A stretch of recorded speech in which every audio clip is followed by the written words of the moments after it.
Nathan Cole hadn't spoken to her in over 7 years. Then, out of nowhere, a message.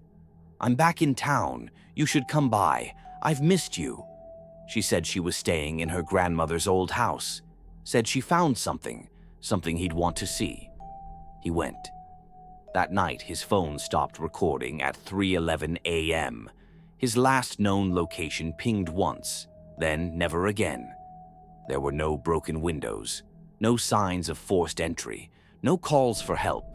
But when officers entered the house, every photograph had been turned to face the wall. Her story changed 3 times. First, she said he never showed up, then that he left after dinner.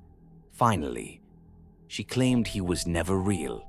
His belongings were found neatly packed by the front door, but no one could explain why all the mirrors in the house had been covered, except one. This is the story of Nathan Cole, a visit to his childhood friend, and a place where time, memory, and identity don't play by any rules. This is more than a missing person case.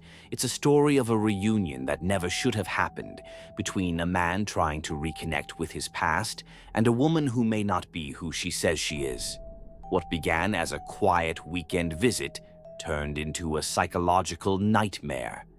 In tonight's real horror story, we explore the chilling disappearance of Nathan Cole, the secrets buried inside an abandoned family home, and the friend who welcomed him in, with the door locked behind him. Nathan Cole was 29, quiet, private. He'd moved to the city years ago and rarely looked back. Then, on a rainy Thursday night, he got a message from Elise Hart, his best friend from childhood. "I found something. You should see it. I'm staying at my grandma's house. Come alone." The house she mentioned was deep in the outskirts of Ravenbrook, an isolated town known for its long-forgotten cemetery and a string of unsolved disappearances in the early 2000s. He hadn't heard her voice in years, but the moment she spoke, he felt it. Something was wrong. Still, he went. The house sat quiet at the end of a gravel road, windows boarded from the inside. No streetlights, no neighbors. Just miles of dark woods behind it, and silence so thick even the crickets stayed quiet. When Nathan arrived, Elise was already waiting at the front door. She smiled, but she didn't hug him. The living room smelled like old wood and burnt candles. Furniture still covered in white sheets. Dozens of clocks on the walls, all stopped at different times. Nathan asked how long she'd been staying there.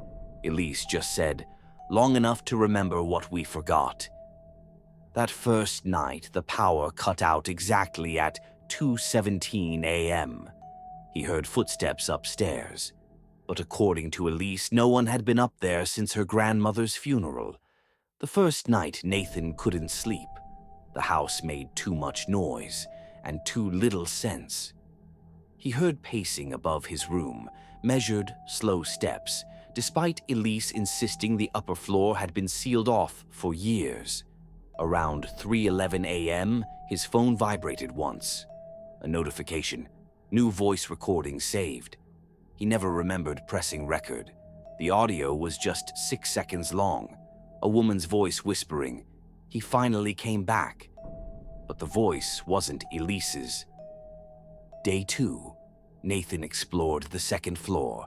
The staircase creaked like it hadn't been stepped on in decades.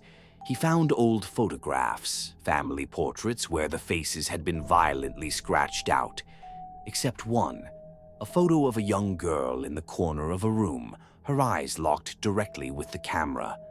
Nathan asked Elise who she was. Elise stared at the photo for a full minute, then quietly turned it face down. "That room doesn't exist anymore," she said.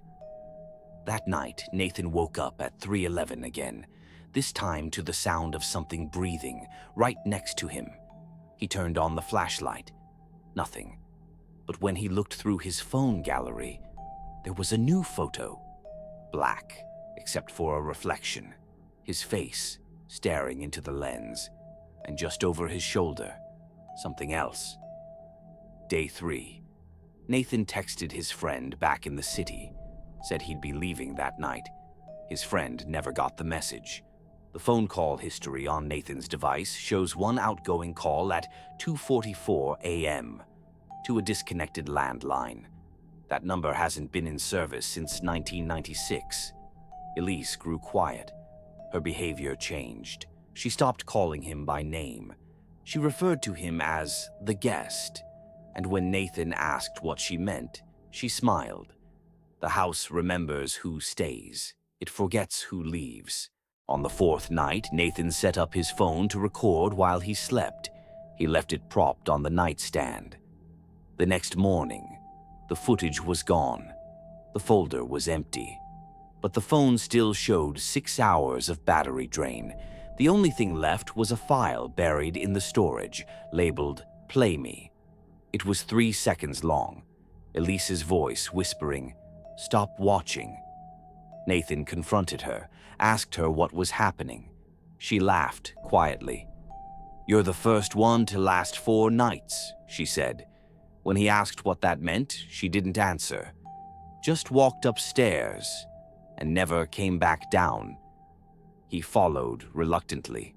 The second floor was darker than before, colder. At the end of the hallway was a door that hadn't been there the day before. Behind it, a small room, windowless, just a single chair, and a camcorder still recording. On the floor beneath it, rows of photographs, each one of a different man, some smiling, some screaming, all of them standing in that exact same room. Nathan stepped back, but the door slammed shut behind him.